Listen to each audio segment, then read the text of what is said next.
DZRH, member, kapisanan ng mga broadcaster ng Pilipinas. Member KBP. Oras! Eksakto en punto. 6:03. Balitang makatotohanan. Balitang maaasahan. ACS Balita. Walang makakaligtas. Walang makakalampas. Saan mang sulok ng kapuluan. Luzon, Visayas hanggang Kamindanawan. Basta't may balita. Ipagwagwagan ng sikat na tagapagbalita. ACS Balita. Kasama ang 2x2 tandem Anthony Taberna at Jerry Baha. ACS Balita. Ang programang ito ay hatid sa inyo ng ACS Manufacturing Corporation, ISO certified, maker of world-class quality Pride detergent.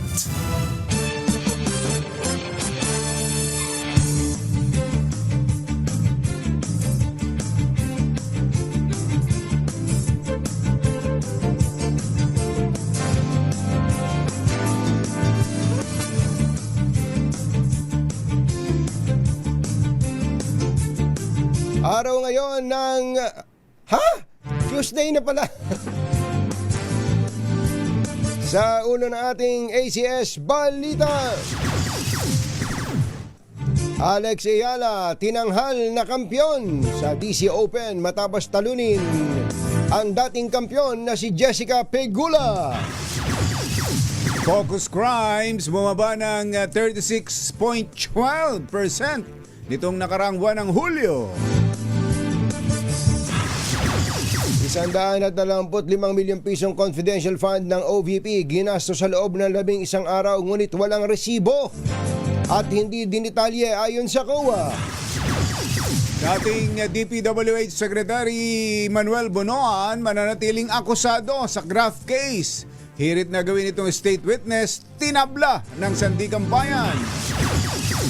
Congressman Leandro Leviste, dating kongresista Jing Paras, pinahaharap ng NBI sa umano'y planong pag-frame up kay ES Ralph Recto. At senior citizen patay habang naglilinis ng malalim na balon sa Cagayan. Magandang umaga, Luzon, Visayas at Mindanao. Good morning, Philippines. Hello, world. Kami po ang inyong mga tagapagbalita. Ito po si Jerry Baha. Ito po naman si Anthony Taberna. At ito ang... ACS Balita. ACS Good News. ACS Good News. ACS Good News. Tatlo yun, kumbachero. Sobrang ganda kasi ng good news talaga na to. Itinanghal na kampyon sa 2026 Mubadala DC Open Finals ang Pinay tennis star na si Alex Ayala. Tinalo ni Ayala ang pambato ng Estados Unidos na si Jessica. Winning moment, Yung last play nila. Yung huling palo. Yung huling palo. Yung huling palo. Come in! Hawak-hawak po ni Alex Ayala ang bola. Naghanap ng mapapasahan. Ay, hindi basketball. Hindi basketball. Una. Paki-rewind ito. Paki-rewind. Pwede ba natin i-rewind itong nagpo-play na yan? Ito yung nanalo na siya niyan. Nanalo na siya niyan. Ayan. Pero yung kanina, teka, titingnan natin ha. Yung yun ang pinaka yun ang napaluhod siya nung siya tinanghal na panalo na. Eto hindi ko natin. Ito na yung mga speech kumbachero. Anyway, mamaya inahanap lang kumbachero. Ito. Ayan o. O yun. Yun o. Ayan po. Women's Tennis Association. Ito, kauna-unahan po ito na isang Pinay ang nanalo dyan. Ang totoo nun, sabi ni Yuel, plano daw talaga dahil umulan na dali na sa loob yan. Sa loob, kaya lang ang tawag Mubadala Open, dapat daw sa labas. Open hindi pwede sa loob. Pambihira. Ayan. At papunta diyan sa championship na yan, tinalo ni Alex ang ilan pang magagaling. Kasama na yung taga Tokyo, Japan, na si Naomi Tokyo. Osaka. Osaka pala. Maria Joseph na. Hindi, talagang ito, she's on a roll, ika nga, kumbachero. Si Alex Ayala po, ang mga pinatutumba niya, ika nga, sa nakalipas na 10 laban niya. Oo, Sa yun. nakalipas na 10 laban Mga niya. nasa top 10. Mga In the world. in the world? In the world. In the world? Oo. Grabe na. Top 10 na tennis players in the world. Talagang kung hindi mga Grand Slam champion, number 1 seed, number 2 seed, Ito lang si Tigule. Pang ilang panalo niya na yan dyan eh. siya ang kampiyon noong 2019. Kung ako Ayan. tatanungin mo sa mga ganyan. Basta tennis, ano? Oo. Oo. Ngayon, si Alex Ayala ay lumundag na sa number 20 sa ranking. 20 from 28. Number Ayan. 28. Ito po ang pinakamataas na ranking na natamo ng ating kababayang si Alex Ayala. Mula nung siya ay natutong humataw na parang si Gary Valenciano. Hataw na! Kaya abangan po ninyo ang pagbabalik, ang pag-uwi. Mukhang hindi pa uuwi. Hindi Mukhang pa. marami pang nakahilerang Hindi, laban eh. Ito nga kumbachero, kinukwento ng mga taga Toronto. Naglalaro pa si Alex. Toronto. Ganun babasa Toronto. doon. Okay, Toronto. Toronto, Canada. Sabi ng mga taga Toronto, Canada kumbachero. Naglalaro pa si Alex sa Washington DC. Sold out na yung ticket ng inaabangan mga araw na maglalaro si Alex Ayala kasi alam na nila kung kailan maglalaro si Alex Ayala. So sold out na yung ticket yung doon sa mga araw. Tingnan nyo itong nangyayari ngayon at ito ho'y nasasaksihan ng buong mundo kung paano tumaas ng husto ang awareness tsaka yung enthusiasm Sa tennis Sa mismo. tennis. Sa tennis mismo in at general. hindi lang sa mga Pilipino kundi nakikita yan ng mga kano. Hindi lang mga kano, Sino pa? pati mga kana. Nagulat sila. Sino ba Bakit tong, tuwing lalaro itong si Alex Ayala sold out ang ticket. Totoo, kumbachero. Kaya talagang hindi lang media darling si Alex Ayala, pati mga tournament organizers, gustong-gusto nilang isama si Alex Ayala sapagkat bumebenta sila. Bumebenta sila ng ticket, nakakabawi sila kumbachero. At hindi nangyayari sa kanila yun kahit mga kahit kailan superstar. pa. Kahit panahon pa nila John McEnroe, hindi nangyayari sa kanila. Batang bata. sabi ni Bill, sino yun? Kaya nga, kahit panahon pa nila John McEnroe, hindi pa nangyari ang ganyang pagkahilig sa tennis. Tingnan nyo, isang halimbawa lang yan. Kaya nga ho dito sa atin sa Pilipinas, dahil yung mga hindi makapaglaro ng tennis, nauso ang pickleball. Nagpickle. Di ba? Ganon katindi ang pagkahilig ng mga Pilipino ngayon sa larong tennis. Dahil hindi naman lahat kayang maglaro o pwedeng maglaro, nauso ang pickleball. Si Jess Diaz lang talaga naman ang consistent sa paglalaro ng tennis. Oh, yeah, kaibigan natin si si Jess Diaz. So nakakatuwa naman ito po si Alex Ayala ay paborito ngayon ng buong mundo. Ang totoo nung kahit na po yung mga kalahi nung kalaban niya ay paborito siya. Kaya sabi ni Pigula Clark so kiss me goodbye. Congratulations sa Alex Ayala dito sa tournament na to. Nanalo siya ng more than 15 million pesos na papremyo. 15 million. Yan si Alex. Congratulations, pinsan! Ayan. Sabi ni ka Jerry Labasan, hindi pa naging ganyan kahit panahon pa nila Jimmy Connors, sabi niya. Batang-bata. Sino ba yung mga sikat pa nun? Si Boris Becker. Si Boris Becker. Mga panahon na yun. Ako po, akong bachero, ang inabutan ko na si Maria Sharapova. Sa babae. Si Sharapova. Si Sharapova. Tsaka yung Williams, magkapatid na Williams, si Venus. Hanggang ngayon, naglalaro si Venus. Kaya lang, dahil 46 years old na yata si Venus.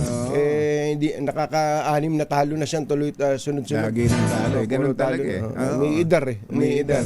Sa ito pong si Alex Ayala ay Batang-bata, ilang taon si Alex? 20? 21 years old. Oh, Actually, 21. marami namang mga nagkakampiyon, mga bata pa. Pero dahil nga siya po ang kauna-unahang Pilipina na nakapanalo ng ganitong tournament. Inaabangan ang mga susunod pa niyang laban. At dahil nga sa naka-champion na siya kumbachero, naka-champion na siya, sigurado yung mga kalaban niya mas pag-iigihin yan. Totoo yan. Magle-level up ang mga kalaban niya dahil sa gusto nilang talunin ang bagong kampiyon! Alas 6:15 ang ating oras na imbagabigat kada kayo amin na po. Wag rin kayo, gising na. Bumaba ng 36% ang focus crime sa bansa nitong nakaraang buwan ng Hulyo kumpara sa katulad na panahon noong nakaraang taon. Ayon kay PNP Chief Jose Melencio Nartates Jr., nakapagtala lamang sila ng higit 2,000 focus crimes noong July mula sa naitalang kaso sa halos 4,000 noong July 2025. Kabilang sa pinakamalaki ang ibinabaraw po ng kaso ay ang rape, carnapping at ng sasakyan at motorsiklo, physical injury, robbery, theft, homicide at murder. Sinabi pa ni Junior na bunga ito ng Sino yan? Sino naman Junior yan? Si Jose Melencio Nartates Jr. Ayan, Kala ko si Kiko Laurel Jr. na naman. Hindi, iba na ito. Nabunga ito ng pinaigting na police visibility, mas agresibong operasyon laban sa krimen at mas matibay na pagtulungan ng pulisya sa mga komunidad. Kabilang sa pinakamalaki ang ibinabang kaso ng ayun nga, binanggit ko na kanina. Tapos ay sinabi pa ni Nartates na bunga ito ng pinaigting nga na visibility. Yan, binanggit ko na rin to kanina. Bagamat may mga naging umuulit, mother. Umuulit Bagamat may mga naging controversial na krimen kamakailan na umagaw ng atensyon ng publiko dahil sa mga personalidad na sangkot, sinabi ni Nartates na hindi nito nabago ang kabuang pagbaba ng antas ng kriminalidad sa bansa. Alas 6:17 na ng umaga. Diyos maray na aga sa Indogabos, mga Bicolano, matana mo, gising na!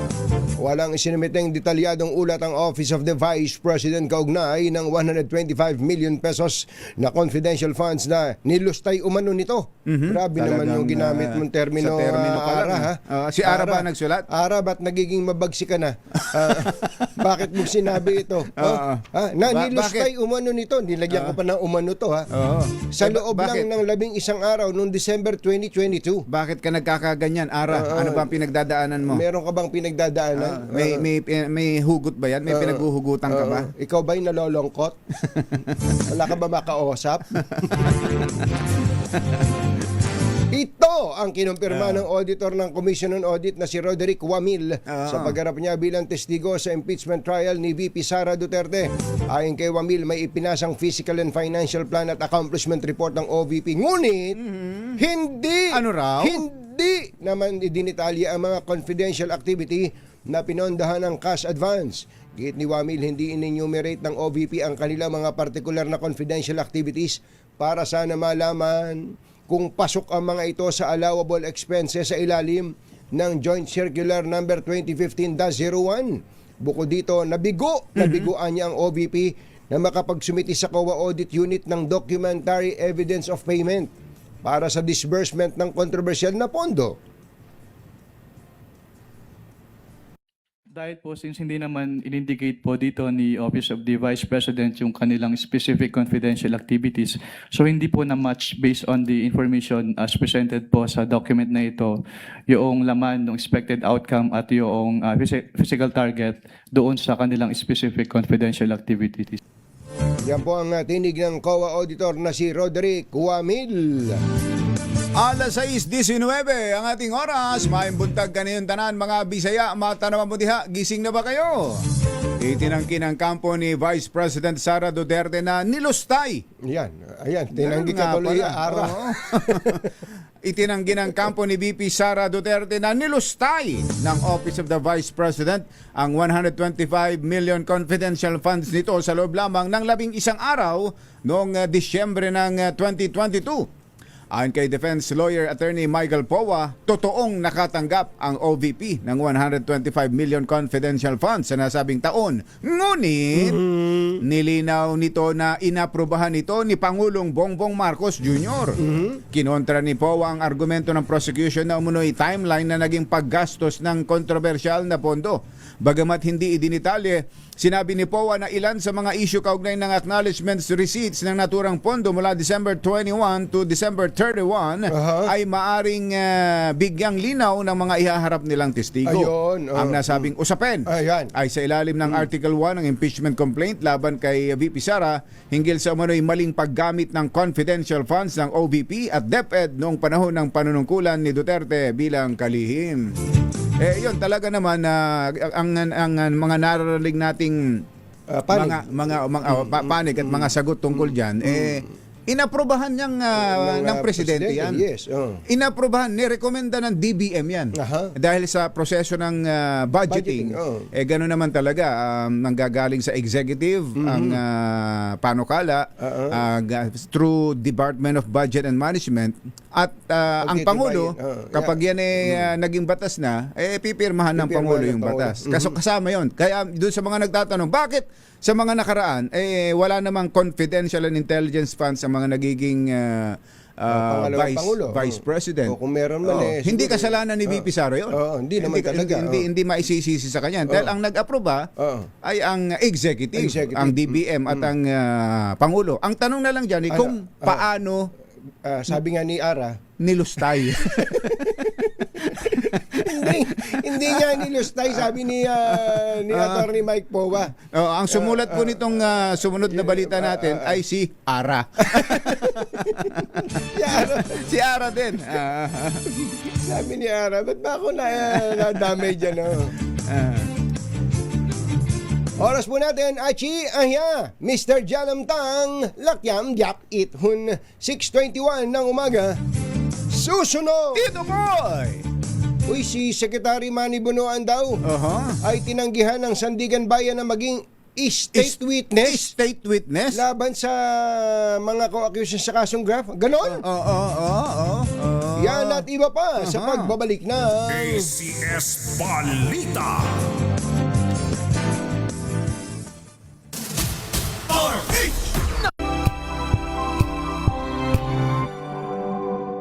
Hello, Washi! Laundry Day. Balitang makakaligtas, walang balitang makakalampas, saan mang sulok ng kapuluan. ACS Balita! ACS Balita! Ang programang ito ay hatid sa inyo ng ACS Manufacturing Corporation, ISO Certified, maker ng world-class quality Pride detergent. Hi!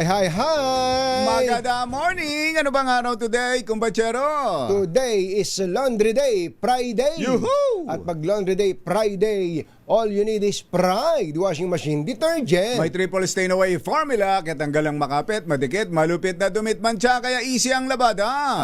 Kaya pala mula noon hanggang ngayon, all you need is Pride. All you need is Pride. ACS. Kasama ang 2x2 Tandem Anthony Taberna at Jerry Baja. ACS Balita.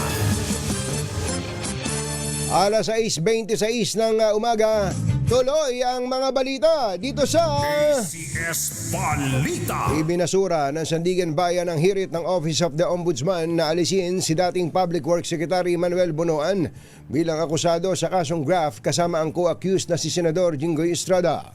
Ang graft case ng dalawa ay kaugnay ng manay pagsasabwatan nila para makapagulusan ng pera mula sa flood control project sa Bulacan. Sa resolusyong nilabas ng Sandigan Bayan 2nd Division, tinanggihan nito ang motion for leave to file amended information na inihain noong June 29 dahil sa anilay kawalan ng sapat na batayan. Naglabas na ng sabina ang NBI laban kina Batangas 1st District Representative Leandro Leviste at dating Congressman Jacinto Paras Kaugnay ito ng investigasyon sa umano'y planong character assassination laban kay Executive Secretary Ralph Recto na nabisto matapos maaresto ang isang talent manager o bugaw sa isang 5-star hotel dahil sa kaso ng human trafficking. Ayon kay NBI Director Melvin Matibag, pinadadalo sina Paras at Leviste sa investigasyon upang mabigyan ng pagkakataong magpaliwanag sa ibinunyag na naarestong bugaw. Sa kwento ng talent manager, nag-recruit sila ng mga babae na mag-uugnay kay ES Recto sa iba't ibang illegal na gawain tulad ng droga, pananakit at pagsasamantala sa mga kababaihan. Batay sa investigasyon, dumalo si Para sa 3 pagpupulong sa Quezon City kung saan tinalakay ang nasabing plano habang si Leviste naman ay itinuro bilang financier ng operasyon. Nakita mo ba yung istorya ng news website na politiko? Hindi lang pala kanyan, hindi lang si ES Recto ang target. Ang target? Meron pang iba. Binanggit yung, Yuel, nakita mo ba yan? Binanggit yung ibang mga cabinet members. Meron pang iba. Eto, magugulat ka. Kasama doon si DICT Secretary Henry Aguda. Si Sa Secretary plano daw Aguda. painan. Talaga. Si Secretary... Alam nila kung sinong papainan, ano? Oo, kasi alam nilang mahirap painan yun eh. Oo, alam nila. Si Secretary Vince Dizon nakalagay doon. Pati doon sila magkakamali Doon sila kapag si Secretary Vince. O kaya kay si Secretary Banoy, hindi naman hindi kasama si Secretary Banoy. hindi nila mahagilap dahil nagko-commute. Namamasahe. Tapos si Secretary John Vic. Si Secretary John Vic Rimulya. Pati si Secretary John Vic. Hanapin nyo nasaan yung article na yun? Matindi pala yung operation na yan. Oo, Ano? merong parang isang group. Ito si Yuel. Pumapasok na po si Yuel. Papasok ka pa. Sino-sino yung nandiyan pa pare? Na binanggit ng news website. Si John Vic, si Secretary Remulla, John Vic Remulla. Secretary Henry Aguda, at Secretary, hindi, pati si Ombudsman. Pati si Ombudsman. Crispin Remulla, magkapatid. Hindi lang pala cabinet, ano? At Secretary Benhur Abalos. Pati si Si Secretary Abalos, hindi mo mapapahinga yan. Nako. Oo. Talaga. Bahay trabaho lang yan. Talaga. Di ba, Sek?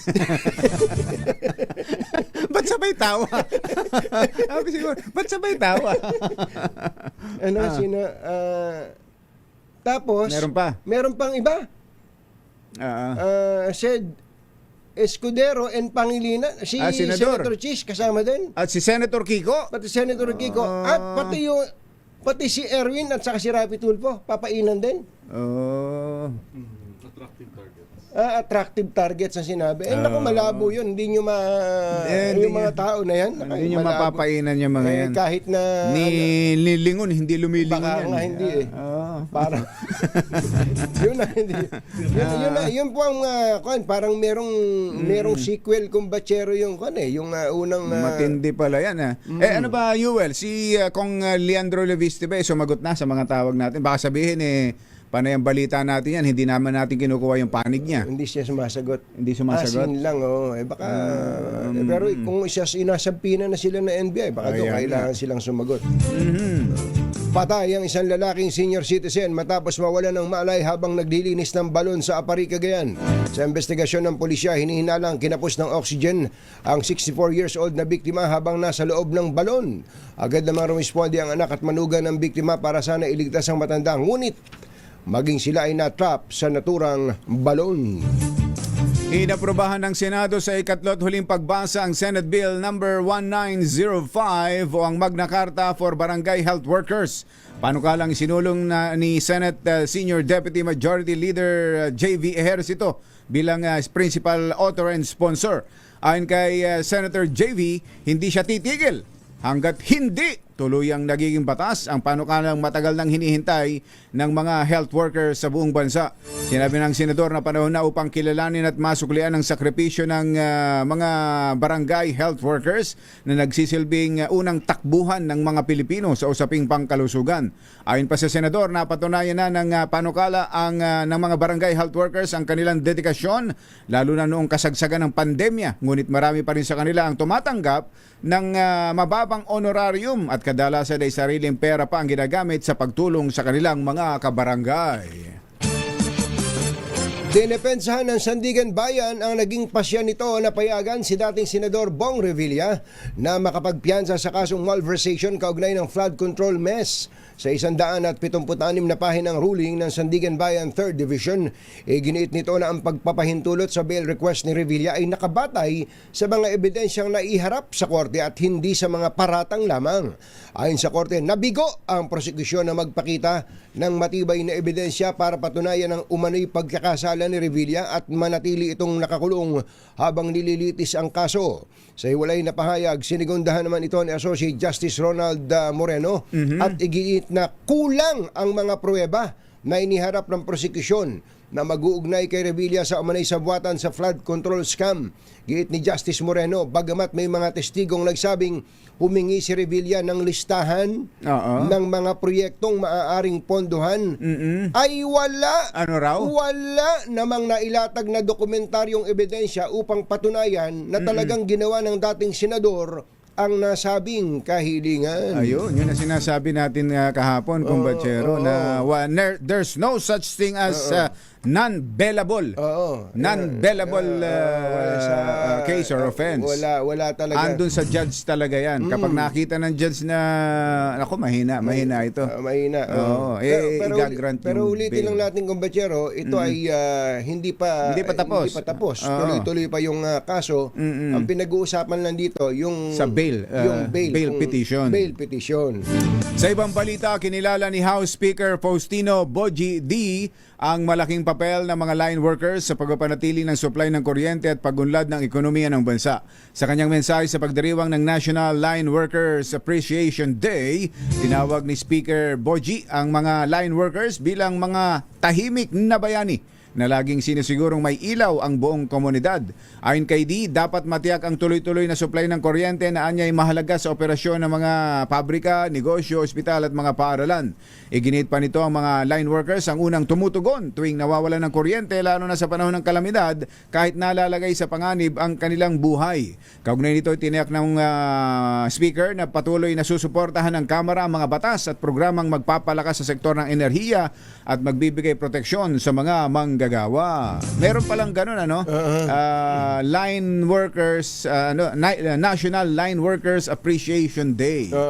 Ay napaka-importante ng papel na ginagampanan nila. At napakadelikado, Kumpachero. Nung isang araw nung ako'y nandyan sa Hey Beshi Cafe.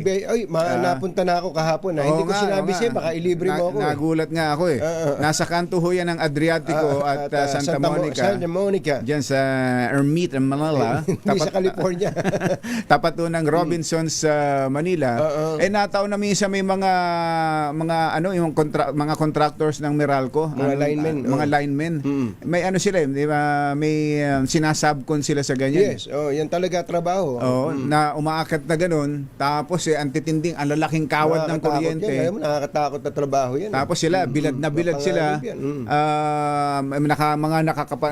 Makakapal na guantes at naka-helmet na ganyan. Kaya lang inaalala ko nga nung misang habang gumagawa silang ganun, nakita ko may mga tools na kinukuhang ganun. Tapos may mga dumadaan sa ilalim. Naku, sabi ko, dapat kinukordonan yun kapag gano'n. Hindi, ganun sa atin sa Amerika. Sa atin nga. Nag-alala ako baka pag biglang mabitawan yung halimbawa yung vice grip. Yung vice grip. Mabitaw, tapos may mabagsakan. Naku, baka may confidential funding yan. Yung vice grip mo na yan. Vice grip.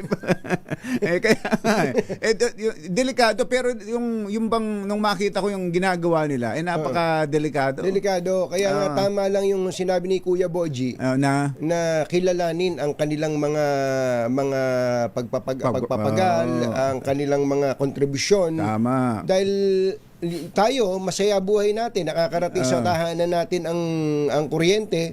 Tapos pag nawala ng kuryente, sila pa rin ang nandyan, bumagyo at lumindol. Takbo yan. Nandyan sila. Kaya mabuhay ang mga line workers. Mga line workers. Wala ba tayo dyan? Nanghingi ka agad. Nagatid sa kabuuan ng ating ACS Balita. Ito po si Anthony Taberna. Ito po si Jerry Baha. Kasama ang 2x2 tandem Anthony Taberna at Jerry Baja. ACS Balita. Ay. Thank you po pala sa ating mga taga-subaybay dahil po sa inyo, ang DZRH ay number one na naman Yun. sa Na Metro naman. Manila. Ayan, sa pinakahuling survey ng Kantar Media. Alam niyo naman kami. Alam niyo naman. Kapag ka po ganito, hindi naman basta-basta magpapakain lang kami dito. Hindi. Tuloy-tuloy ang Tuloy-tuloy ating yan. pamimigay Ano ng katunayan? papremyo. Katunayan dyan po sa Barangay Karuhatan, Valenzuela. Andyan na po ang malakas promo. Ayan. Ulitin natin Barangay Karuhatan, Valenzuela. Oy, Mayor Wes Gatchalian, wag ka na magtampo. Mayor. Wag ka na magtampo. Nandiyan sa Valenzuela yung aming malakas promo. Ba't nagtatampo ba si dahil Mayor West? para daw hindi na uli napupuntahan yung Valenzuela sa malakas promo. Ayan, andyan na Nandiyan na po. Mayor Wes Gatchalian, nandiyan po sa Barangay Karuhatan, Valenzuela. Ang malakas promo team natin kasama ang Charm Fabcon Eternity. Ayan, para po mamigay ng salapi at Ayan. iba't iba pa. At syempre, hindi lang yan. Ano pa? Meron pang extra. Ready na ba kayong tandaan ang ating word of the day para manalo ka ng DZRH Mini Component? Eto na! Ayan, medium component to. Kapag nasagot nyo ang ating word of the day na bribery. Bribery. Bribery. Panunuhol. Yan pala Tagalog ng bribery. Panunuhol. Ayan. Ayon daw po sa survey ng Okta Research, maraming mga Pilipino ang nagsasabi na bribery ang pinakamalakas na kaso laban kay VP Sara Duterte. Meron bang binanggit sa...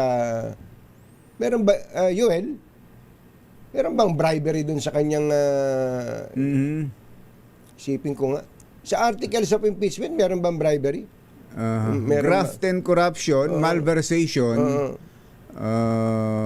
Parang hindi nga masya. Parang wala eh. Ano sabi? Many Filipinos see bribery. Strongest case daw versus ibig sabihin hindi sila nanonood. Kasi parang hinulaan lang ng mga baka ibang impeachment ang napapanood. Baka ibang impeachment, no. Kaya yung survey kung kasi ba't sila- bribery. Teka, iniisip ko nga eh. Baka dun sa unexplained wealth para hindi wala basta hindi, babalikan natin mamaya yan so, kaya yung nagpapa-survey dapat klaro yung tinatanong ninyo yung context. Hindi mahirap kasi pagka tama Okta Research nga ito. Isa-isahin yan kung ano yung magbibigay tayo ng facts, dun mamimili yung tao. Parang ganun dapat. Ganun Diba? I'm sure, magagaling naman yung mga taga-Okta Research. Oras mo natin, Achi Ahya, Mr. Jalamtang, Lakyam si Chaphun, 6:40 na ng umaga. Balitang makatotohanan, balitang maaasahan. ACS Balita. Ang programang ito ay hatid sa inyo ng ACS Manufacturing Corporation, ISO certified, maker ng world-class quality Pride detergent. This time check is brought to you. Halina't gumising sa isang Mahagupit, lumalatay na komentaryo sa Himpapawid. 2x2. Walang takot sa paghimay sa masalimuot na isyu ng bayan. 2x2. Humahataw na mga balita at impormasyon. 2x2. Ating damhin, ating lasapin ang hagupit na 2x2.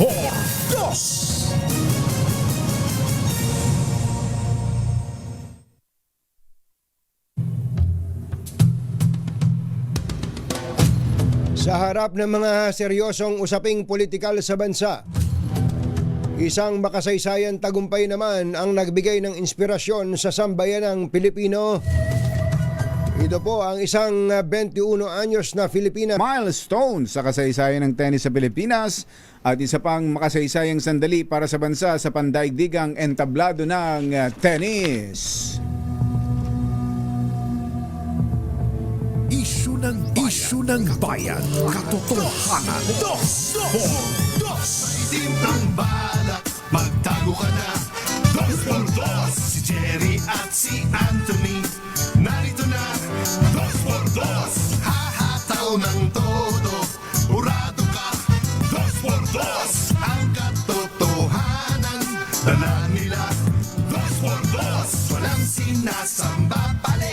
Maniwala ka, 2x2. Hataw ng gusto, tol. Umasa ka, 2x2. 2x2.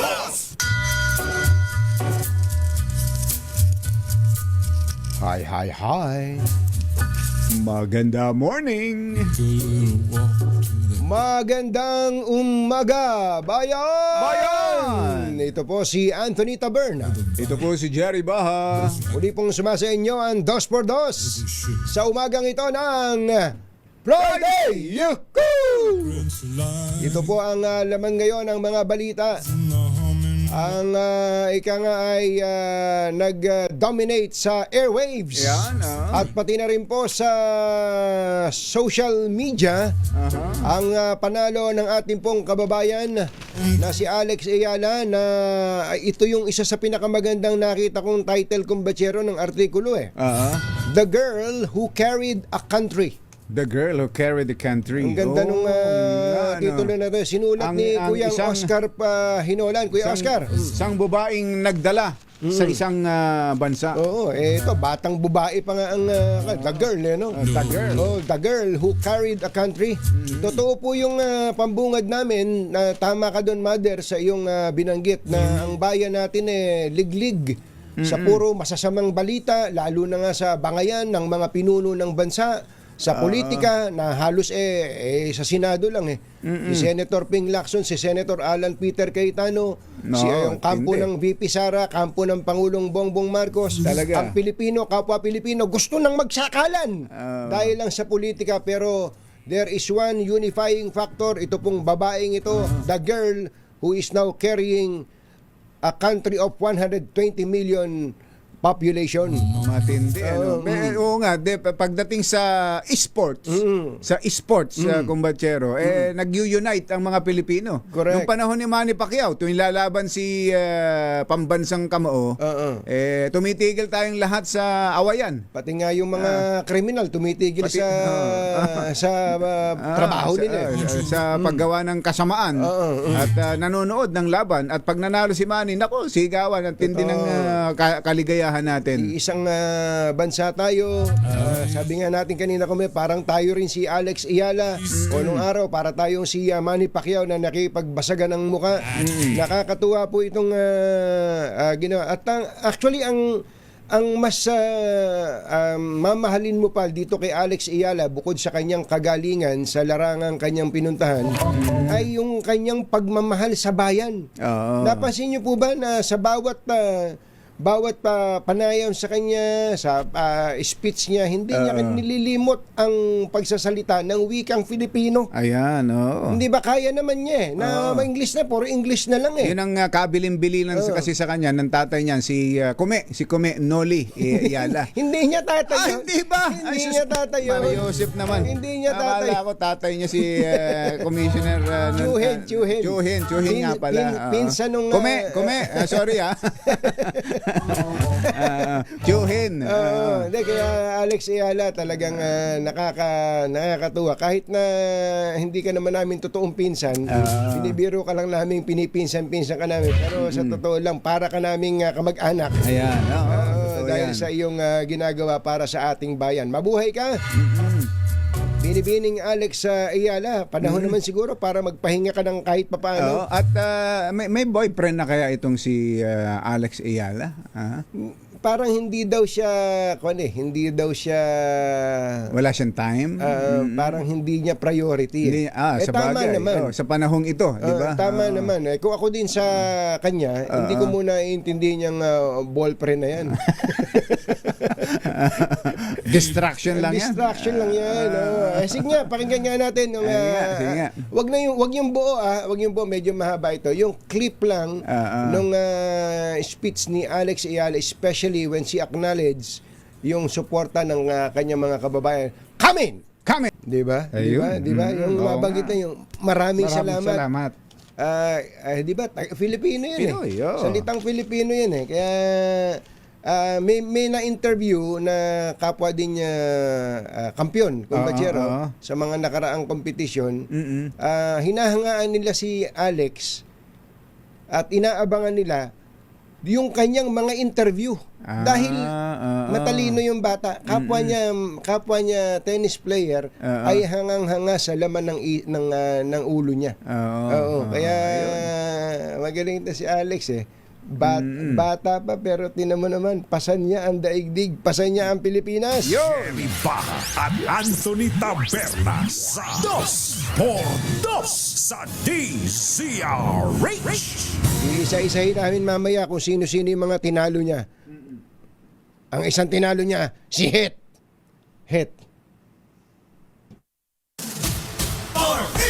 Number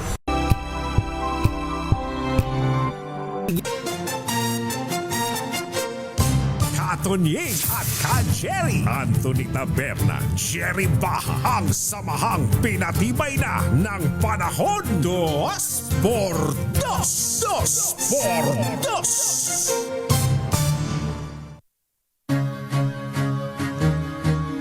Eto, kumbatsero, doon po sa mga baka marami na kayo napanood tungkol kay Alex Ayala.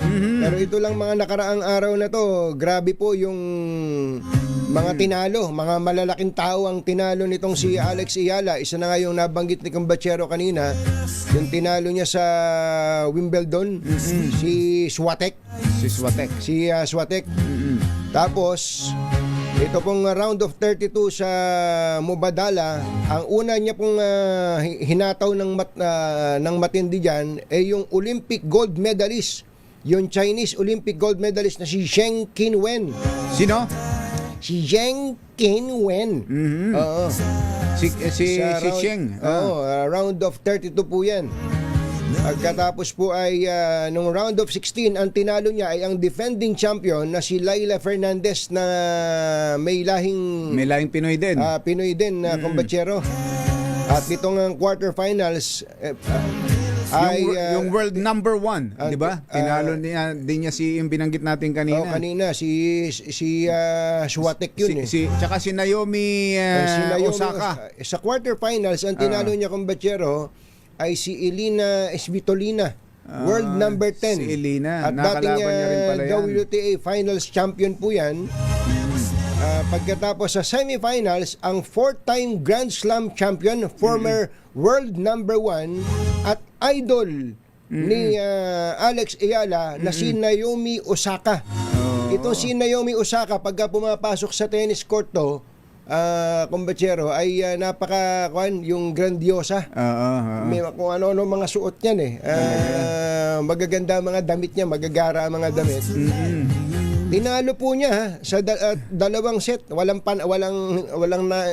set na nakuha kumbatsero sa kanya. At ito ng finals, ang kanyang tinalo ay world number 3, 2019 Washington champion. At panlabing dalawang career title na sana ang gustong masungkit ni Jessica Pegula, pero binigo siya ni Alex. Binigo po siya ng isang 21 years old na tennis player mula sa Quezon City, na ang nanay ay isang swimmer na bronze medalist sa 1985 SEA Games, si Mrs. Risa Maniego Ayala. Congratulations sa kanyang mga magulang. Pamilya talaga ng mga athletes. Yung binabagit mo, ang totoong tatay po nitong si Alex Ayala ay hindi si Kume. Hindi si Kume Noli Ayala, kundi si Mike Ayala. Ayan. Congratulations sa pamilya Ayala. Pwede na kayong magpatayo ng isang tulay at kalsada. At abangan natin yan na babaguhin yung pangalan ng gagawin ng Ayala Avenue. Ayala Avenue at Ayala Bridge. Papunta sa Malacanang. Sabi nga nitong si Sir Johnny Hautegan. Sir Johnny. Ang sabi niya, God intervention using rainwater to stop the play and gave Ayala the momentum after trailing on the first set of the game. To God be the glory. Ayan. Tingnan mo nga naman. Congratulations. Totoo yan, di ba? Yung buhos ng ulan na yun, parang na-recharge yung bata natin. Parang itigil ng laro. Itigil ng laro. Natatalo bata natin. Parang ganun. Itigil ng laro, natatalo bata natin. Yan. Tandaan natin, may momentum yan. Yung momentum na nakakuha ka ng first set. Iba na dating nun. Tapos biglang natigil, lumamig. Nasira ang kamada ni Pegula. Antindi. Hindi. Congratulations, pinsan! Kauna-unahan sa Pilipinas. Manila Broadcasting Company. DZRH. Member, kapisanan ng mga broadcaster ng Pilipinas. Member KBP! Oras! Kapopoy! 4 na minuto na makalipas ang 7 ng umaga. Balitang bagong-bago. Balitang dapat alam mo. Balitang magdadagdag ng talino. Dahil bagong impormasyon, makibalita. Unang-una sa DZRH. Pangunahing balita. Kasama ang 2x2 tandem nina Anthony Taberna at Jerry Baha. Sa ulo ng ating mga pangunahing balita, Pangulong Marcos pinuri si Alex Ayala sa makasaysayang WTA Championship. Bribery, tinuturing ng mayorya ng mga Pilipino na pinakaseryosong akusasyon laban kay BP Sara. Congressman Terry Ridon kinwestiyon ng salin at gasto sa foreign trips ni BP Sara.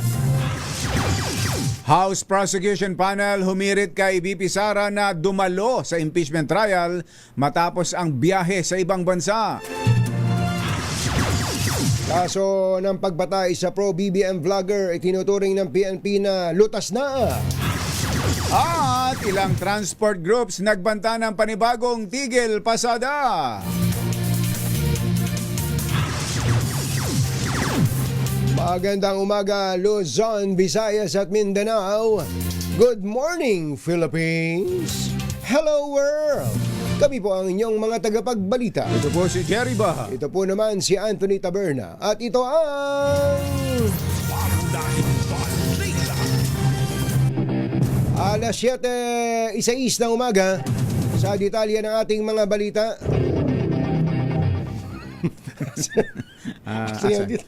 Asan yung detalye ng ating mga balita? Nabigay na natin ulo, katawan na lang. Katawan na lang ang wala. Ito na. Andito na po ang katawan ng mga balita. Maagang bumati ang Pangulong Bongbong Marcos sa bagong tagumpay ni Pinay tennis star Alex Ayala. Kasunod ito na naging panalo ni Ayala sa Mubadala DC Open kung saan nasungkit niya ang kauna-unahang WTA 500 title. Sa isang Facebook post kaninang alauna ng madaling araw, pinuri ng Pangulong Marcos ang isa na namang makasaysayang panalo ni Alex matapos niyang mapataob ang world number 3 Jessica Pegula sa score na 4-6, 6-4 at 6-0. Inilala ng Pangulo ang pagiging inspirasyon ni Ayala para sa mga kabataang Pilipino. Kaya din ang anya ay patuloy nitong pagbibigay kahulugan sa mga bagong posibilidad para sa tennis sa Pilipinas. Dahil sa panibagong tagumpay ni Ayala, umangat na siya sa rank 20. Ito yung live ranking. Rank 20 mula sa dating rank 28. Alas 7:07 ang ating oras. Sa ibang balita, sumuko na ang umano'y middleman sa pagpaslang sa pro-Marcos vlogger na si Alicia Lipata. Ayon kay Northern Police District Director Brigadier General Ben Liner Kapili, ang sumukong suspect ay siyang namagitan sa mastermind at gunman sa pamamagitan ng pagpasa ng impormasyon at pag-ayos ng bayaran sa contract killing. Nilinaw naman ng pulisya na personal na alitan at umano'y hindi nabayarang 8 milyong pisong utang sa negosyo ang nakikitang motibo sa krimen. Dahil dito ay tinuturing ng pulisya na case closed na ang kaso sa pagpatay kay Lipata. Panibagong transport strike ang ikinakasa ng iba't ibang transport groups mula August 10 hanggang 12. Layo nito na igiit ang agarang pag-aproba ng provisional fare increase sa gitna ng mataas na presyo ng langis. Igiit nila hindi sapat ang 63 centavos hanggang 73 centavos na rollback sa petrolyo. At malaking halaga pa rin ang nawawala sa kanilang kita dahil sa gasto sa krudo, maintenance, boundary at iba pa. Pinatawan ng 6 na buwang suspensyon ng Office of the Ombudsman si Insurance Commissioner Reynaldo Regalado kaugnay ng mga reklamong administratibo na inihain laban sa kanya. Naharap si Regalado sa mga kasong grave misconduct at paglabag sa RA 6713 o Code of Conduct and Ethical Standards for Public Officials and Employees at Republic Act 11032 o Ease of Doing Business and Efficient Government Service Delivery Act. Ayon sa Ombudsman, inaprobahan ni Regalado ang accreditation ng isang insurance consortium sa ilalim ng Personal Passenger Accident Insurance Program sa kabila ng mga issue sa aplikasyon nito. Meron din umanong conflict of interest dahil dati siyang naging abogado Nako. na kumatawan sa naturang konsorsyo. Alas 7:09 ng umaga, panunuhol o bribery ang tingin ng pinakamaraming Pilipino na pinakamabigat na paratang laban kay Vice Presidente Sara Duterte sa pagpapatuloy na impeachment trial. Lumabas sa tugon ng masa survey ng Okta Research na 43% ng mga respondents ang nagsabing ang panunuhol ang may pinakamalakas na posibilidad na maging dahilan ng pagpapatalsik sa pangalawang Pangulo. Sinundan ito ng maling paggamit ng confidential funds na nakapagdala ng 28%. Isinagawa po ang survey mula July 4 hanggang 11 sa 1,200 respondents sa buong bansa. Kanina tinatanong natin kung Bachero, saan bang party ng articles of impeachment yung bribery. Meron pala talaga. Merong isang artikulo na may kinalaman dun sa procurement and bribery, procurement irregularities and bribery sa DepEd. Yung mga official ng DepEd na di umano ay nakatanggap ng suhol mula sa pangalawang Pangulo. Samantala, kinwestiyon ni House Prosecutor Representative Terry Ridon kung paanong natustusan ni VP Sara Duterte ang biyahe nito sa labas ng bansa. Ayon kay Ridon, sa kabuuan na ay may 71 araw ng foreign trips si VP Sara mula 2025 hanggang 2026.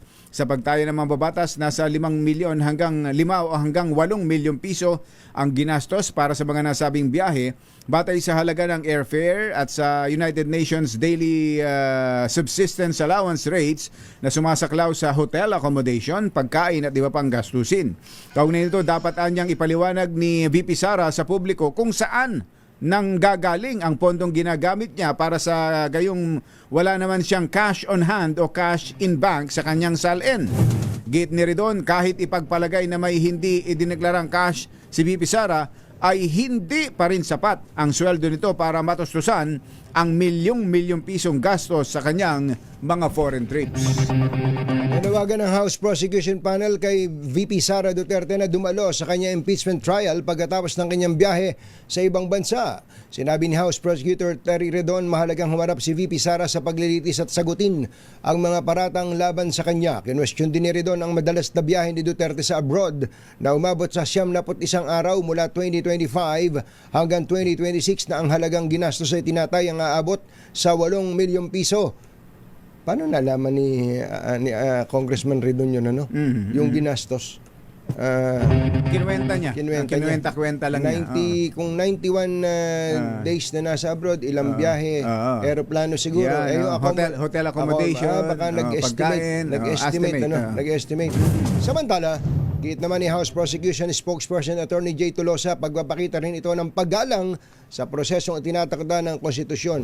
Ang tinutukoy po niya ay yung pagdalo ni VP Sara sa impeachment trial. But again, hindi po obligasyon ni VP Sara na pumunta doon. Di ba, Kumbachero? Hindi, oo. Kung yun ang magiging diskarte ng kanyang team. Ng kanyang defense panel, pwede naman. Pwede, pero yung hindi naman siya required na magpakita doon. Samantala, nabunyag sa pagpapatuloy ng impeachment trial kay VP Sara na ang 125 million pesos confidential fund ng Office of the Vice President ay winidraw, ginastos at dineklarang na-liquidate. Ngunit batay sa testimonya ng dating auditor ng COA, kulang ang mga dokumentong nagpapatunay kung saan talaga napunta ang nasabing pondo. Ayon kay State Auditor Roderick Wamil ng COA Intelligence and Confidential Funds Audit Office, acknowledgement receipts lamang ang isinumite ng OBP bilang patunay ng ilang pagbili sa halip na official receipts o sales invoice na karaniwang hinihingi sa pag-audit ng mga transaksyon.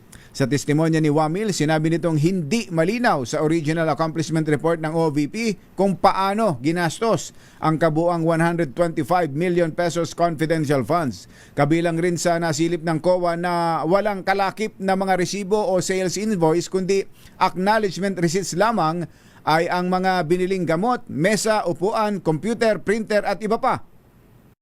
Dahil po since hindi naman in-indicate po dito ni Office of the Vice President yung kanilang specific confidential activities, so hindi po na-match based on the information as presented po sa document na ito, yung laman ng expected outcome at yung physical target doon sa kanilang specific confidential activities. Ayun, si COA Auditor Roderick Wamil.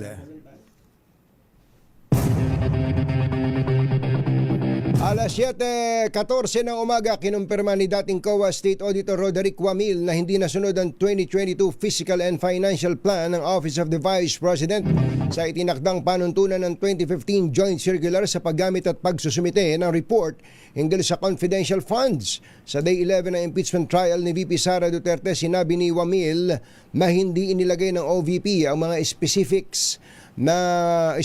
na confidential activities na paggagamitan ng pondo, kaya hindi rin maitugma ang mga nakasaad na target at inaasahang resulta. Kinumpirma rin niya na ang nasabing plano na inaprobahan noong December 13, 2022 ay may lagda ng pangalawang Pangulo. Tinukoy din ni Wamil ang hindi pagkakatugma ng mga petsa sa isang OVP certification dahil may petsang Enero 2022 ang dokumento, samantalang ang tinutukoy na cash advance ay para sa ika-4 na quarter ng 2022 at nanotaryo lang noong January 2023. Confidential fund ng fourth quarter of 2022 of the OBP disclosed that, una, yung kanilang physical and financial plan ay hindi compliant dun sa requirements ng Joint Circular 2015-01 dahil hindi po in-indicate ng OBP yung kanilang specific confidential activities na paggagabitan nila ng kanilang cash advance. So una, hindi compliant ang physical and financial plan ng Office of the Vice President. Opo. And under the same item din po, yung kanilang accomplishment report ay hindi rin compliant dahil hindi rin po naka-indicate doon yung kanilang specific confidential activities na pinagamitan nila ng kanilang cash advance. Your Honor, Ang tinig ni COA Auditor Wamil, Roderick Wamil. Pangunahing balita. Mga nangunguna at mga bagong balita sa DZRH. Pangunahing balita. Abangan niyo naman po ang mga balita, mga sagot naman ng kampo ni VP Sara. Sa lahat Meron ng mga, ba? Meron ba? Sa lahat ng mga lumabas kanina sa ating mga balita. Puro sa side ng prosecution na narinig natin. Kailangan may side din ng defense para pantay, ano? Para pantay. Sa bagay, kahapon Prosecution talaga. Prosecution talaga. At ang defense, may mga parte nga doon na pumayag na sila kaagad para hindi na magtagal. Sige. Oo na. Tanggapin na natin yan. Oo na. Oo na. Oo na. Para matapos lang tayo. Oo. Sabi ni Sherwin, may nanalo na. Meron na. Tumutok sa DZRH at manalo ng isang 1,000 pesos sa Malacash promo kasama ang Charm Babcon Purple Eternity.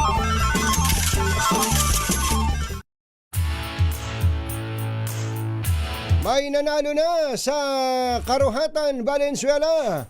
Andon si RH6 Sherwin Alvaro. Sherwin! Go, go, go!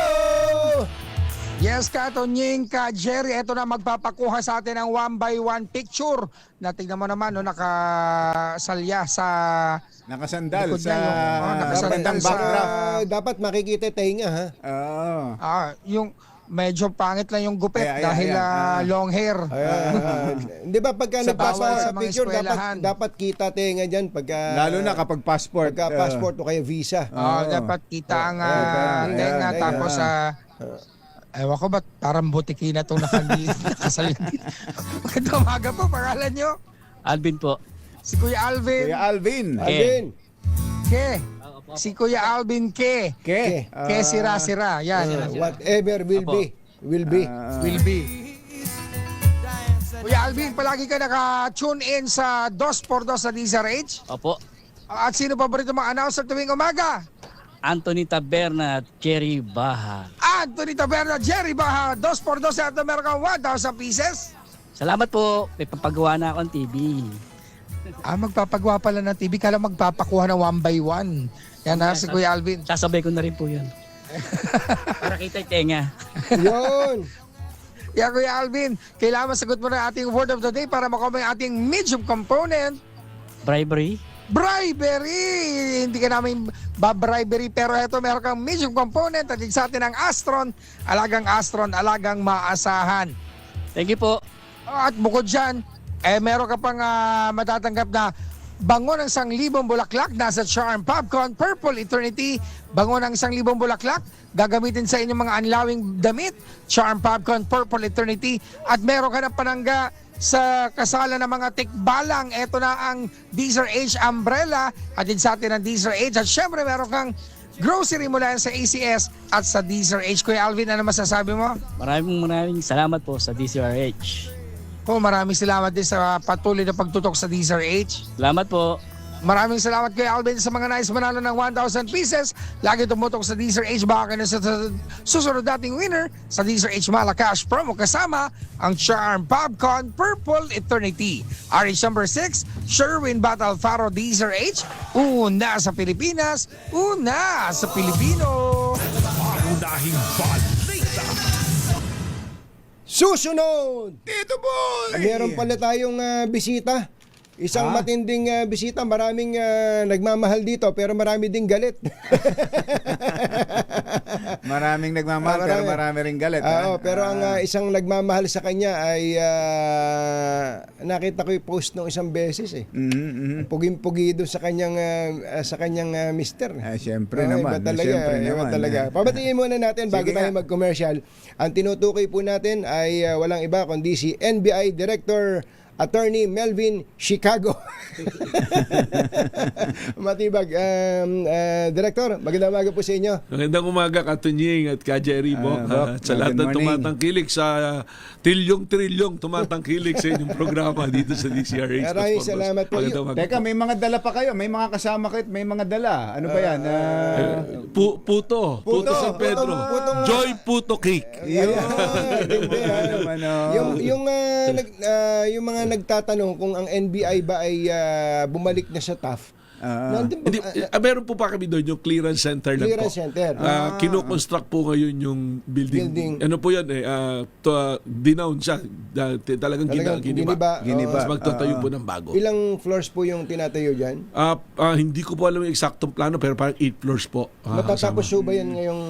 Sana po 2 years magawa pero yung phase 1, yung foundation tapos na din.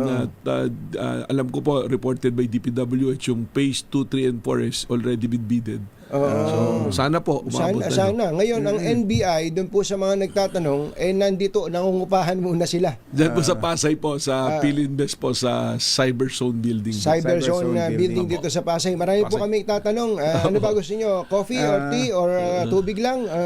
Kahit mamaya na po. may katunying po ba na kape rito? Yun lang. Malayo. Ang tabayanan po nyo, baka meron din kayong mga tanong kay Attorney Melvin Matibag, ang ating NBI Director. Oras po natin, Mr. Jalamtang, Chityam Diapdihon, 7:22 ng umaga. Ang oras ay hatid sa inyo. Bagong balita sa DZRH. Pangunahing balita. Masamang tao lang ang takot sa dalawang to. Kaya kung maitim ang balak, Magtago ka na! Anthony Taberna, Jerry Baha, 2x2. 2x2.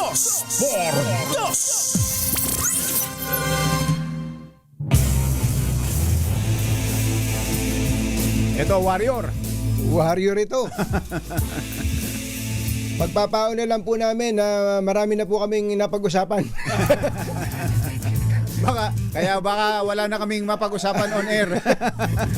Hindi, exciting eh. Medyo nakakagitla eh. Okay, Director, good morning po ulit sa inyo. Magandang umaga po, Captain Opo, Jing. okay. Ang diretsuhin na natin, ang isa sa pinakahuling balita na pumutok ngayon na medyo interesado ang tao, yung binabanggit ng NBI na isang attempt to frame up the executive secretary sa mga kababaihang sabi nga namin good girls With bad habits. Okay.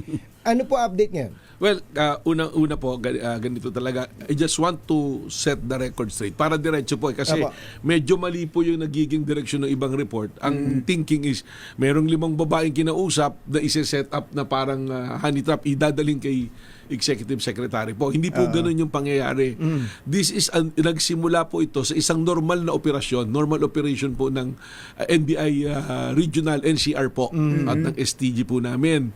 So matagal na pong nasa radar itong personality na ito pong talent manager, tinasabing talent manager. Para sa kasong human trafficking. Kasi ang report po sa amin dito, ang intel report, yung aming mga open source intel namin at saka po yung aming human intel, lumalabas itong taong ito na nagdadala ng mga babae at mga lalaki sa kanyang mga sinasabing customer, kliyente.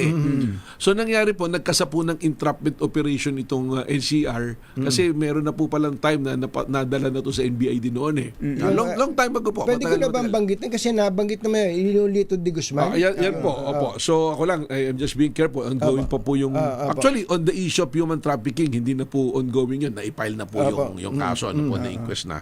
So, nung nahuli po ito, in-entrap sa isang eksklusibong hotel po. Medyo 5-star hotel dito. High-end po ang datingan eh. Nung nahuli po ito, dinala ngayon sa opisina ng NCR, region naman ng NCR Regional Office. At nung iniimbestigahan na, tumatanggi siya na, wala akong ginawa. Parang may term siya na PR lang. Parang yung PR pala po, ibig sabihin, wala, kapi-kapi lang, kwentuhan. Pero kwentuhan lang. nasa loob na po ng hotel room.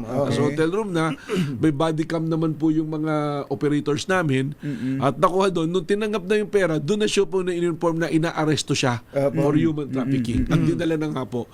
Nung iniimbestigahan na po doon sa opisina, nagsalita siya nung sa haba ng investigasyon, bigla sabi niya, ano po ba talagang dahilan ba't ako inaresto? Kasi PR lang naman po, wala kaming illegal na ginagawa. Baka po may kinalaman ito doon sa plano namin kay Senator Ralph Recto. So accident parang natalisod lang. Ayun na nga po, ganun na yung nangyari na yung aming normal na operation, meron palang pwedeng pabungahan mas malalim. So, nung nagsalita na siya ng ganun, tinawagan po ako nung team leader na, sir, meron po ganito, ganito nga po yung binabanggit ko. Sabi ko, imbestigahan nyo na. At nung nagsalita na, yung babae dun sa 5, another po na talisod, kaya sinasabi siguro, ang ganda nung kwento dahil parang telenovela, nagsalita na rin yung babae. On record po yun, official. Nag-consent sila sa recording doon sa pagsasalita nila. At ano po sinabi ng babae? Po yung sinabi nung talent manager, yung sige dito, na ang sinasabi, kinausap sila sa isang restaurant sa Quezon City ni dating Congressman Jing Paras para gumawa ng testimonya ng affidavit at ng pahayag na against kay Secretary Ralph Recto.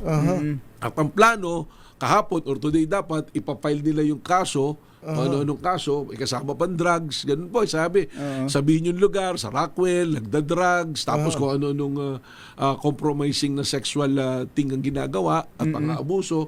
So, ganun, saka may mga gamit din sila, diba? Body cam para gawa nila ng ebidensya nila. Hindi po, ang nangyari, affidavit lang. Wala parang tama ba intindi ko, Director? Wala talagang eksena na nandun si ES, wala pong ganun. Gagawa lang ng inventong kwento. Ganun yung usapan. Kung alam niyo po yung term na compromat, ibig sabihin yung gumagawa ng dossier. Ito po yung ginawa ng Russia. KGB. Na yung mga matataos na official, gagawan nila ng dossier na tinatawag, mga compromising sexual videos, na ganyan, or gagawan ng storya, dokumento, ganyan. Ang latest yung kay Donald Trump, yung ginagawan siya ng kwento na ganyan. Ganun ang gagawin. Pero kasama rin sa plano talaga na papuntahin sa isang lugar CES? Wala po eh. Walang- Walang gano'n. Kung baga oo. mangyayari, papile Kwento sila lang, ng kaso. gagawa lang ng gawan kwento. po ng kwento, may salaysay, ipapile yung kanyang sinumpang salaysay sa piskalya at magpe-presscon sila. So meron ka ng materialis ngayon. Tapos Enough to smear. nasirain ka.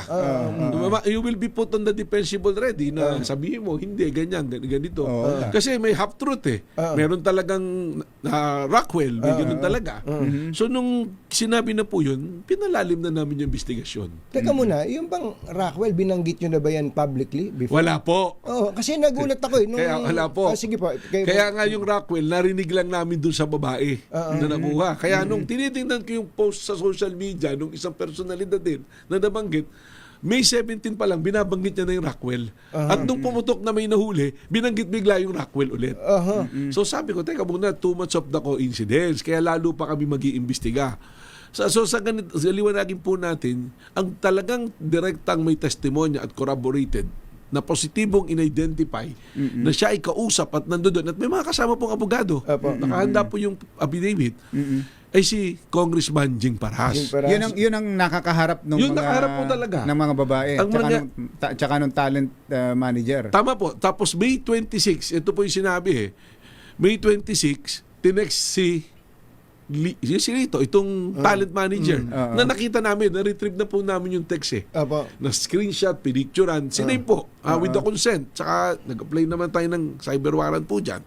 Pero even without, may consent po nung may-ari yung telepono. Nung chinecheck na po ulit yung conversation, binura na. Na-deleted na yung sa portion niya. Ano po? Pero ang nangyari, si Congressman Jing Paras, kaya naman na-involve si Congressman na Leandro Libiste, ay ang nagbanggit si Congressman Jing Paras. Pero yung bang mga babaeng ito o kahit si Lito de Guzman, nakita man lang ba nila si Congressman Leandro Libiste? Well, sinabi po nila na hindi nila nakakaharap. So ang nag-name drop lang kay Congressman Libiste ay si Congressman Jing Paras na siya ang magpipinance nung gagawin nila. Kahit sa telepono, hindi nila nakausap. Hindi po, wala pong statement na gano'n. Kaya nga ako po, very careful. Ang pahayag ko nga po, Katunying, Jerry, is as to Congressman Leandro Libiste, ito ay hearsay pa. Doon testimonya ng dalawa dahil narinig lang nilang sinabi ni Congressman Jing Paras. Ibig sabihin, ang magbibigay linaw dito, si Congressman Jing Paras. Kaya naman ako nagtataka kay Congressman Libiste na hindi, gano'n naman yung pahayag ko, hindi yata napakinggan. Madami na kagad na sinasabi. At liliwanagin ko po, yung patawag sa kanila sa Webes, hindi nangangahulugan. Yung sampina po, hindi nangangahulugan na kayo akusado na sa destabilisasyon o anumang gawin. Kundi, bigyan linaw ninyo. Bigyan linaw. Pero gaano ba ang bisa ng sampina ng NBI? Kahit ba isang congressman na ganyan o isang government official ay obligadong magpunta at sundin yung sampina? Dapat po, kasi kung ikaw sumusunod ka sa batas, wala man po kaming contempt power, no? Pero yung pong sampina is a mandate given to us by the law, created NBI, ano po? At yung mga kongresista naman po ang gumawa nitong batas na ito, napakaganda po na irespeto. At bigyan po natin ng pagkakataon na ipaliwanag. Ngayon, kung if they feel na sila'y ginagawa akusado, they have their rights. Andiyan dyan yung rights sila. Pwede sila magdala. Kahit ilang lawyers yung dali nila.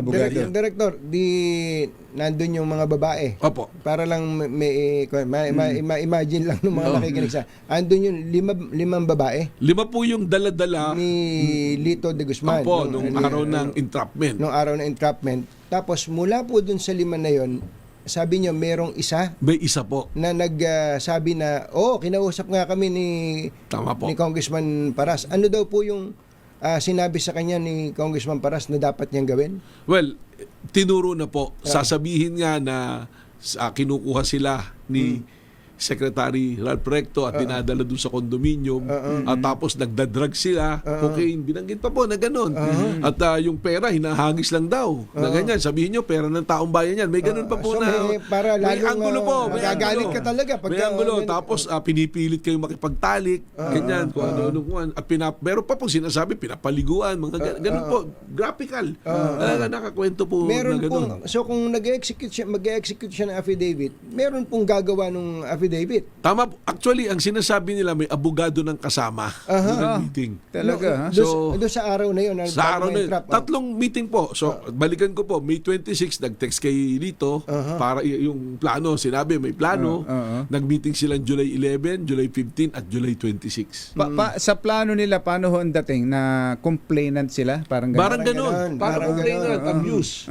Meron, ilan po yung nakausap para gumawa ng affidavit? Actually, 5 babae yung pinakukuha at lumalabas may nakausap na 5, tapos doon 26 may isa pang kinausap.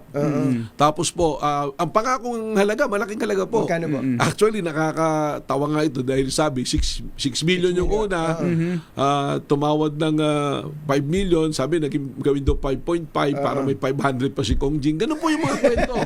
1 million bawat isa doon sa babaeng sasama, sa 1 million. Kaya naging 4 na lang yung babae sasama kasi taging 1 million. 1 million ngayon kay Lito. Ganun po ka-detalye, ha. So mahirap natin pero palagpasin. paano kung sabihin nung ni Congressman Jing Paras, walang ganyan, hindi totoo, hindi ko kinausap yung mga yan. Ni Congressman Paras. Well, dalawa po yung witness na eh. Ngayon po, yun nga yung gusto namin marinig sa kanya. Dahil kung hindi po totoo, hindi niya nakausap, kami mismo sa NBI, bukod sa kaso ng human trafficking, dapat kasuhan pa rin natin itong mga to, habulin po natin. At doon po sa mga nagsasabing napakaganda na script, talagang pag tinignan mo, magandang story. Pang plus report na eh. Pang plus report talaga. Sa radyo. Pero tingnan mo naman po, i-analyze natin logically. Kung ikaw ba si Lito, ikaw yung talent mo, papayag ka bang makulong ng Nobel? At maikasuhan ng human trafficking para lang gumawa ng ganitong storya? Hanggang ngayon po nakaditini sa amin eh. At there are attempts to give money sa kanya po, ha. Ginagamit kung sino-sinong pangalan. So ito hong si Lito at yung mga kasamang babae ay willing na magbigay ng testimonya laban kay dating Congressman Jing Paras. Meron na po. Meron na. May testimonya na. At meron pong isang istasyon na pinayagan ng abogado nila. May abogado po sila dito na magkaroon ng exclusive. Kaya may lumalabas po na pahayag na. At pumayag na rin po kami kasi protection na rin po ng NBI na meron talagang third party independently. So yung babae na nagpa-interview na, ganon? Nagpa-interview. Si Lito, meron na po, may statement na. Guided po ng lawyer niya yan. Opo. So ang involved personalities dito, again, si Congressman Libiste ay sinabi lang na siya ang magpi-finance. Yes, opo. Paulit-ulit po yun. Sa tatlong okasyon. Yun ay sinasabi lamang ni dating Congressman Jing Paras. Tama po. Pero ang talagang humarap sa kanila si Jing Paras tsaka abogado. May abogado po. May abogado. Ang tanong ko, kayo po'y abogado rin. Yung po bang abogado na yun, wag na muna natin bagitin ng pangalan, maliban na lang kung nabanggit nyo na sa nakaraan. Wala pa po. No, sila po ba pwedeng managot dito? Kasi mag-execute ng affidavit na hindi naman totoo eh. Una-una po, sa CPR, isa Code of Professional Responsibility and Accountability. Pasok na pasok. Disbarment po ang kapupuntahan yan. Kasi illegal. Pangalawa, criminal cases pwede po. Kasi you're encouraging a person to bear false testimony sa ibang tao. At tingnan po namin yung angulo rito ng human trafficking. Kung mapatunayan po na totoo lahat yung sinasabi, doon sa mga individual na binabanggit nitong babae at saka dito. Ito po bang mga babae taga Viva Max? Alam niyo po, parang leading question eh. Objection, Your Honor eh. Leading question. Hindi, kaya lang naman. Hindi ko po alam kung sila ay Viva Max or ano, pero may mga nagsasabi po na gano'n. Pero, at may nagpapakil. Pero, sabi ko, we have to protect po yung personality. Sa kapan sila. That is under galo po eh. Dahil victim sila. Sa paningin ng batas, biktima sila. Biktima po sila. That's why nung natapos na po yung processing sa kanila, itinurn over po namin sa DSWD po. Kaya naman nabanggit to ni Kumbachero yung Viva Max. Dahil nga sa narinig namin, itong si Congressman Jing Paras ay parang nasa business din dyan sa Viva Max sa pagpuproduce ng mga sexy films. Pagpuproduce lang po ba o paggawa ng pelikula? Bakit? Aktor na rin ba si Congressman? Pero may sasabihin po ako sa inyo. Yung pong listahan, may phone book yan eh, telepono. Wala po kayong dalawa ron. Yun ang lang po. Mabuti na lang. Okay. Director, nakausap niyo si ES Ralph Recto Opo. dito. Opo. Ano pong sabi niya? Natakot ba siya na siya ay siyempre mabigat Opo. na aligasyon po ito. Natakot ba siya na masira ang reputasyon siya po o natakot siya kay Governor Vilma? Baka parehas po. Ano po. But he was very thankful. No? Hindi po rin siya makapaniwala na may ganung plano. Naaabot sa ganung pagpaplano dahil lamang sa pagkakaiba-iba sa politika. Kasi binanggit pa po, according dun sa nagsasalaysay na babae, parang sinasabi kaya magpipinance ay si Congressman Libiste may kinalaman sa lokal na politika sa Batangas. May ganun po na mga anggulo. Yun po yung mas maganda na sagutin ni Congressman Jing Paras at ni Congressman Libiste. Kaya sana po pumunta. Anyway, sinasabi naman po ni Congressman Libiste na kami kaibigan.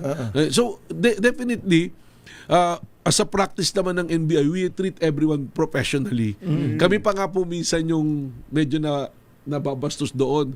And ang bilin ko lagi sa aming mga ahente na nag-iimbestiga, we exercise maximum tolerance. Kasi the mere fact na NBI na tayo, we are person in authority, may built-in na talaga na parang respeto dapat o paggalang o takot na siguro, pero hindi natin maasahan sa lahat yan. Director, isa lang ba ang cabinet member na target ng ganitong compromat? Yun po KGB yung style. gusto naming palalimin dahil we've been hearing things at may mga naglalabas na nga ng balita at may mga pinapangalanan. May mga pinangalanan nga. So we are checking on that. Kasi nakakatakot po hindi na po ito yung normal na ginagawa na normal bigla So napakahirap. Alam naman po natin we are heavily polarized yung banggaan ng politika, ganyan. Tapos syempre, kami nga po, we're all been accused na being weaponized, na may kinakampihan pagka administrasyon, ganito, ganyan. Pero hindi po totoo yun. Ang sa amin, we are always be guided by the evidence and the process and kung ano yung batas. Tama po. Wala naman po akong ginawa so far, wala nung ako'y dumating dyan na hindi ko tinugma Na sa wala batas, sa mandate ninyo. na hindi ko sinunod sa mandate po namin. May feelers na ba sila Kong Jing Paras at Kong Leviste? Well, si Kong Jing Paras, he was calling me 2 nights ago, pero hindi ko na muna sinagot. I don't want to, hindi naman po ako yung personal na mag-iimbestiga dyan. So, ayoko pong magkaroon ng parang somehow na issue, no? Kay ano naman, kay Kong Libiste, nakita ko lang yung pinadala sa akin ng mga post niya tungkol sa akin. Ano po? Sagot ko lang naman, talaga namang no one is above the law. Ano po? And kung siya noon, pinayuhan ko, nag-mentor, I will not deny it. Kaibigan po natin yung pamilya niya. Kakilala ko po parehas na magulang niya. Pero sabi niya, minentor ko siya, hindi po ito kasama sa tinuro ko sa kanya kung ginawa niya talaga ito, kung totoo man po. And totoo po yun. I admire him noong time na yun na inaangaan ko siya na he can be a good leader. Siyempre, lalo na yung mga magulang naman niya. Pinanganak siya na maswerte siya. Nandiyan na yung mga magulang niya, itutuloy na lang niya. And in fact, I'm one of those individuals sabi, why don't you try para merong legacy itutuloy sa mga magulang mo? Pero does not give you the authority, kung totoo man, na abusuhin mo yung kapangyarihang ibinibigay sa'yo o yung kayamanan na meron ka, wag nating gamitin sa panipamama. Ako po, kumpara sa mga taong ito, isang direktor lamang na yung mandato ko po nanggagaling lang sa batas at sa pagtatalaga sa atin ng Pangulo. Wala po tayong ipagmamalaki Yung dito. po, Director, yung, kung sakali, sabi nga, kung totoo man, anong kaso ang pwedeng kaharapin ni Congressman Paras at ng iba pa na sangkot dito? Well, meron na pong responsibilidad sa revised penal code dyan if you are encouraging somebody to be a witness, a false witness to a crime na hindi naman ginawa ng tao. So, tapos kung peke na mga perjury po yan. So sila nagtulong-tulong dyan. Kahit hindi ikaw mismo pumirma dyan, papasok yan sa conspiracy ninyo. And ang isang mabigat pong tinitingnan namin dito, there is an abuse din doon sa mga babae. So pwede rin pong pumasok ito doon sa human trafficking. Kasi alam po nila na gipit sa pera na nangangailangan sa ganun. So dinala mo, kinausap mo. You take advantage na. You take advantage of that. Yung bang abogado kasama sa, yung binabag nyo si attorney wala pa po ako pinag-attorney. Ikaw talaga po ka. ay kasama sa sinampina na ninyo? Hindi pa po kasi namin na-establish yung identity. Ano po. So we have to sana po may way kami to get mga footages kung may CCTV ron. Pero apparently nung nagpunta po doon yung mga parang it will take time. Parang yung saving nung CCTV days lang. So may kung po ba, balikan ko lang yung mga mayroon bang nai-advance na bayad man lang sa kanila? ang usapan po, pag pirma doon sa affidavit 30%. Pag-file sa piskalya, another 40%. Yung 30%, while the case is ongoing. So, dapat ang filing supposedly... Yesterday or today po, dapat. Yun po yung plano nila. Alam nyo, sobra po talaga din, may element of luck, so to speak, or hand of God, probably, the protection ng si Secretary or kung sino man pa yung mga iniisip na pero yung matalison yun yung gano'n, ano? Tsaka yung timing po. Sumakto doon sa timing. May mga binanggit na cabinet members, siguro kasi lumabas naman na sa sa mga news website, nabanggit po diyan. Actually pati si Ombudsman Boying, John Vic, Secretary Vince Dizon, Secretary Aguda, Benhar. Opo. Yan po na kasama ba yun sa mga binanggit ng mga kababayan na to? Sa totoo, wala po pa silang binabanggit na iba except si Secretary Ratcliffe. Si ES lang. Pero yung tinitingnan namin, yung buo nga pong design na disenyo, baka may ibang grupo. Kung sakali, I mean, we cannot discount that possibility. Kasi kung nabuo itong planong ganito, tapos ang target mo kagad, yung executive secretary, which we all know, is the little president. Remus Inter Pares. Remus Inter Pares is the first among equal. Yun po yung pagka nadali yung medyo, di ba? So pwede rin nating tingnan kung lumisit yung plane na to, pwede nang next na, ano po. Opo. Matindi yan. Ano? Matindi po, matindi. Sabi, mabibitin tayo dito sayang kaya marami kaming commercial Gusto man namin kayong salamat sa Putong Binyang. San Pedro ba yun? San Pedro po yun. Joy Puto Cake. Puto Cake po. Thank you. Director, salamat po sa inyo. Maraming salamat po sa inyo. Magandang umaga po. Thank you. Si NBI Director Melvin Chicago. Matibag. Thank you.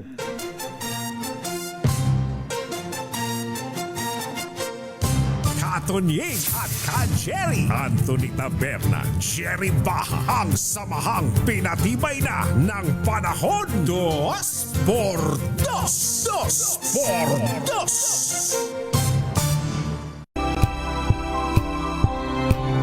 Kaya kung maitim ang balak, magtago ka na! Anthony Taberna, Jerry Baha, 2x2.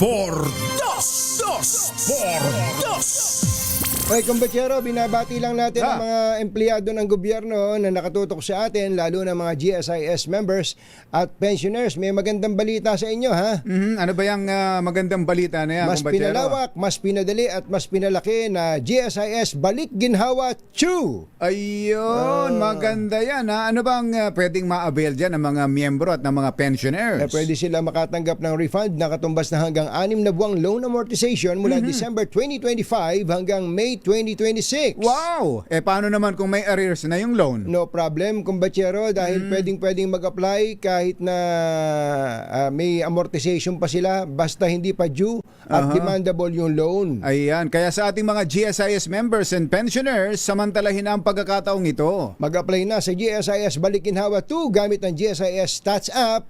Mas malaking ginhawa ang hatid ng GSIS para sa inyo. Yun, ganun sana. Let's move and get it on. Bilis ng oras, Alex Ayala. Congratulations sa Pinsan! Bye! Congratulations! Happy weekend! Damdaming bayan! Susunod na! Silver